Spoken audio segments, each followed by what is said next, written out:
Okay, so what if I told you that the secret to like a more meaningful life wasn't about caring more? What if it was actually about, strategically caring less? Hmm, that definitely flips things on its head, doesn't it? Right. And that's straight from Mark Manson's book, The Subtle Art of Not Giving a Feck. Mm. It's really not your average self-help guide, the ones filled with all those motivational cliches. No, not at all. Yeah, Well, it's pretty raw, unapologetic almost. exactly. It's like this counter narrative to Mhm. the constant pressure we feel to just be positive all the time. Hmm. And that, I think, is precisely why it feels so liberating. Yeah. So today, we're diving into some key excerpts from this really honest book. And what's truly fascinating here, I think, is Manson's core message. It boils down to this. Right, You simply can't care intensely about everything. You shouldn't even try. right. The real power, he argues, comes from choosing very carefully what truly matters to you. And then, crucially, letting go of the rest. It kind of redefines what we even mean by caring. It absolutely challenges what most people think, the conventional wisdom. So our mission with this deep dive is to sort of unpack how this counterintuitive idea actually works, how it plays out in practice, and what the deeper implications might be for living a more purposeful life. Yeah, getting into the nitty-gritty of it. Yeah, exactly. So let's get into some of Manson's most potent insights. Okay, so building on that first challenge to like a traditional success, Manson immediately grounds us in a pretty harsh truth about existence. Which is? Our lives are finite, limited, and so too are our fucks, as he so bluntly puts it. Yeah, he doesn't mince words. Not at all.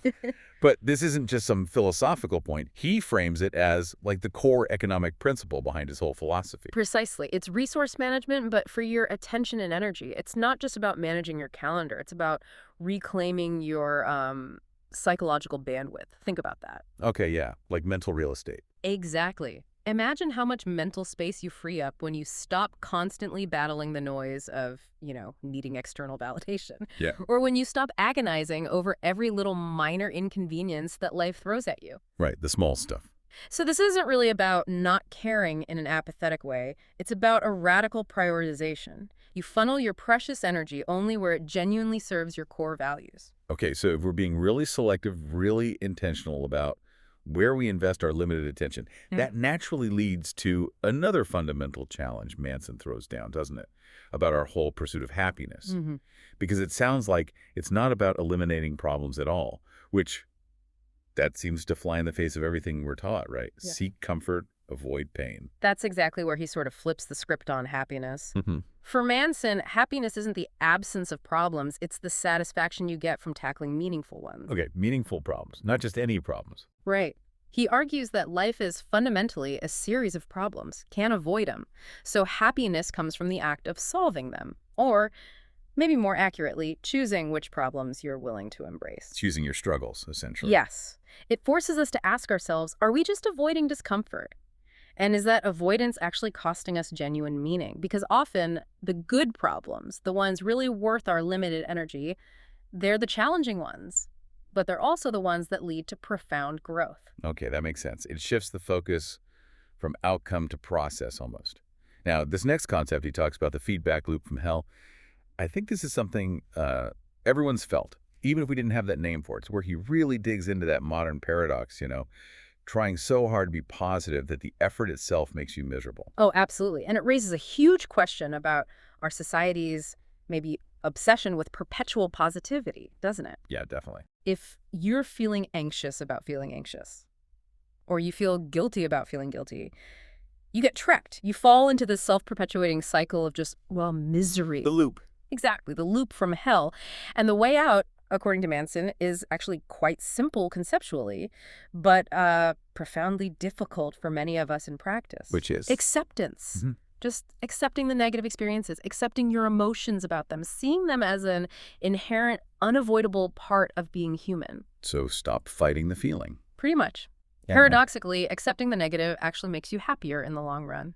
It's about acknowledging the reality of your emotions, the anger, the sadness, the fear, without judging them. Or judging yourself for having them. Precisely. And that act of non-judgment frees you from that second layer of suffering, the self-inflicted kind. Yeah, that really resonates. It makes so much sense when you lay it out like that. And then building on that, he draws this really crucial distinction between responsibility and fault. Ah, yes. This is a big one. Because Let's be honest, life isn't fair. Things happen to us, terrible things sometimes, that are absolutely not our fault. Right, and this distinction is incredibly powerful because it acknowledges that unfairness. It validates it. You didn't cause the hurricane, it wasn't your fault, Right. but you are responsible for how you respond. Do you rebuild? Do you seek shelter? Or do you just stand there getting drenched, blaming the sky? So, fault is about the past, responsibility is about the present and future response. Exactly. While something might genuinely not be your fault, healing and growth, they truly begin when you take responsibility for your response to it. It's about taking back your agency. It gives you control over your own story, your own actions, regardless of the crap circumstances that were maybe thrust upon you.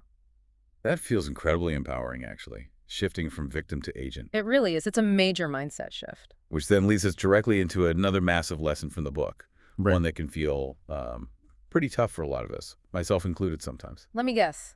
Saying no. You got it. The importance of saying no. Yeah, that truly can be a challenge in our culture, can't it? We're often pressured to say yes to be agreeable. But Manson argues, quite forcefully, that the courage to set boundaries is vital. The courage to walk away from situations or even relationships that don't align with your core values. So rejecting things isn't negative, it's protective. He frames it as the highest form of self-respect, actually. And it's not about being rude or dismissive for the sake of it. It's about radical honesty.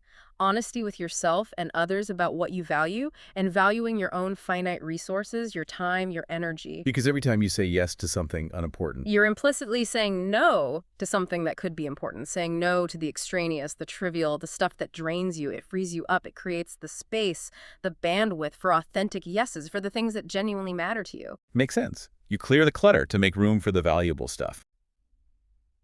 And okay, finally, there's a big one. It can feel a bit dark, maybe, when you first encounter it, but the way he frames it makes it incredibly clarifying. Death. Specifically, how contemplating death puts life into perspective. Yeah.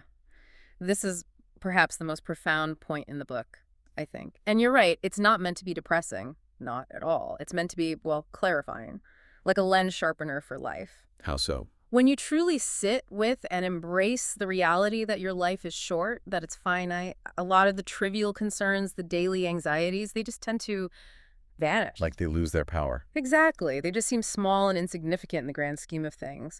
Death, viewed this way, becomes a teacher.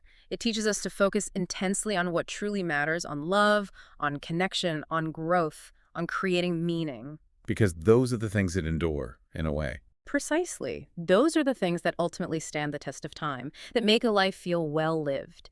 Contemplating the end strips away everything superficial. It leaves you face to face with what's truly essential for you. Wow. Okay, so bringing all these pieces together, what does this all really mean for us, for you listening? This isn't about becoming careless, right? Or apathetic, not at all. No, definitely not. It seems to be about making a very conscious choice, a deliberate decision to care deeply, invest heavily, but only in a few things, the things that align with your chosen values, and then having the confidence, the courage to let go of the rest. Exactly. And if we connect this wisdom to the bigger picture, think about the world we live in. There's so much pressure, isn't there?